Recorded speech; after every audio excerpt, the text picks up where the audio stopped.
i7 ગુજરાતનો અવાજ। નમસ્કાર દર્શક મિત્રો, i7 ન્યૂઝ ગુજરાતીની સાથે હું છું આપની સાથે પાયલ બામભણિયા। તો જોઈએ આજના મહત્વના સમાચાર। વડોદરામાં વધુ એક દીકરી બની દુષ્કર્મનો શિકાર, વકીલાત કરનાર યુવક સામે યુવતી નોંધાવી ફરિયાદ। ગુરવા પોલીસ સ્ટેશનમાં યુવતીના દુષ્કર્મની ફરિયાદ નોંધાઈ।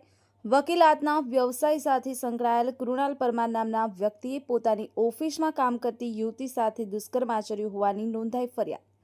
Narendra Sharma, i7 news Gujarati, Anand.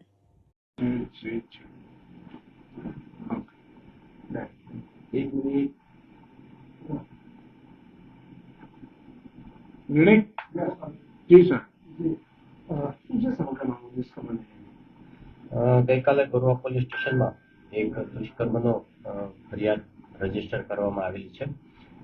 સમગ્ર બનાવ એવો છે કે ભોગ બનનાર જે છે એ સેવાસી રહે છે અને વર્ક ફ્રોમ હોમ કરે છે। નર્સિંગનું ભણેલા છે અને વડુ ખાતે કોઈ હોસ્પિટલમાં ત્યાં કાર્યરત છે। એમના એક મિત્રને એવી વાત કરેલી કે ભાઈ મને વડુ અહીંથી દૂર પડે છે, તો નજીકમાં ક્યાંય નોકરી મળતી હોય તો એ અનુસંધાને એમને એપ્રોચ કરવા માટે ઇન્સિસ્ટ કરેલા હતા। એમના કોમન ફ્રેન્ડ જે હતા તો એમને આ જે આરોપી જે છે એમને પરિચય કરાવેલો અને આરોપીએ એમની ઓફિસમાં આ ભોગ બનનાર જે છે એમને કામ પર રાખેલા હતા। માસિક વેતન આપી અને એ ત્યાં કામ કરતા હતા અને કામ દરમિયાન માર્ચના બીજા અઠવાડિયાથી લઈ જુલાઈના પ્રથમ વીક સુધીમાં આરોપીએ આ ભોગ બનનારની સાથે અવારનવાર દુષ્કર્મ કરેલું છે અને જે 377 જૂના ગુના પ્રમાણે પણ હરકતો કરેલી છે।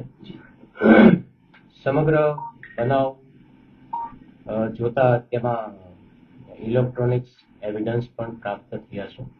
આરોપીને ગઈકાલે જ ગોરવાની ટીમ દ્વારા હિરાસતમાં લેવામાં આવેલ છે અને આ અંગેની તપાસ પોલીસ ઇન્સ્પેક્ટર શ્રી ભારાઈ ચલાવી રહ્યા છે।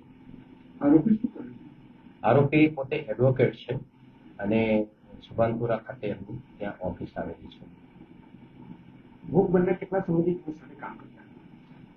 ફેબ્રુઆરીમાં એમને જોઈન કરેલું હતું ત્યાં અને જુલાઈના પ્રથમ વીકમાં ઇન્સિડન્ટ બન્યો ત્યાર પછી એમને ત્યાંથી રજા લઈ લીધી હતી અને ત્યાર પછી આ મોડું થવાનું કારણ તો એમ કે એમને થોડી થ્રેટનિંગ ને એવું પણ થતું હતું, પણ તેમ છતાંય એમના ભોગ બનનાર એમના મમ્મી પપ્પાને વાત કરી તો એમને સધિયારો આપી, હિંમત આપી અને ફરિયાદ કરવા માટે તૈયાર થયા છે।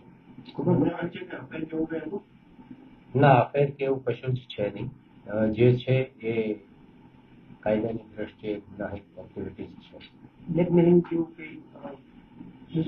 હા, જે એમનો કોમન ફ્રેન્ડ જે છે એ આ ઓફિસમાં એમને નોકરી અપાવવા માટે જેમને ભલામણ કરેલી હતી એ ભાઈને આ આરોપીએ આ ભોગ બનનારના ફોટોગ્રાફ્સ અને એક ક્લિપ એમને પાસ ઓન કરેલી હતી મોબાઈલમાં અને એ જે કોમન ફ્રેન્ડ હતો એ એક સારા વ્યવહારથી એ ભોગ બનનારને આ જણાવે છે કે આવું કંઈક થોડું પ્રકરણ ચાલી રહ્યું છે, એટલે એ અનુસંધાને એમને જે ગલત એક્ટિવિટી જે કરેલી છે એ પણ એમને ફૂટેજ શેર કરેલી છે। હા, અત્યારે એમની ઓફિસમાંથી જે સર્વર ને જે છે એ પોલીસ તપાસ દરમિયાન અમે કબજે લેવાના છીએ અને એને એફએસએલમાં પણ મોકલવાના છીએ। આરોપી તરીકે તો બીજું કોઈ વ્યક્તિ આમાં દર્શિત થતું નથી। એવું બની શકે કે ભોગ બનનાર તરીકે કોઈ વધારે પીડિત સામે આવી। એમની ઓફિસમાં પ્રથમ એક મહિલા કામ કરતી હતી અને એ મહિલા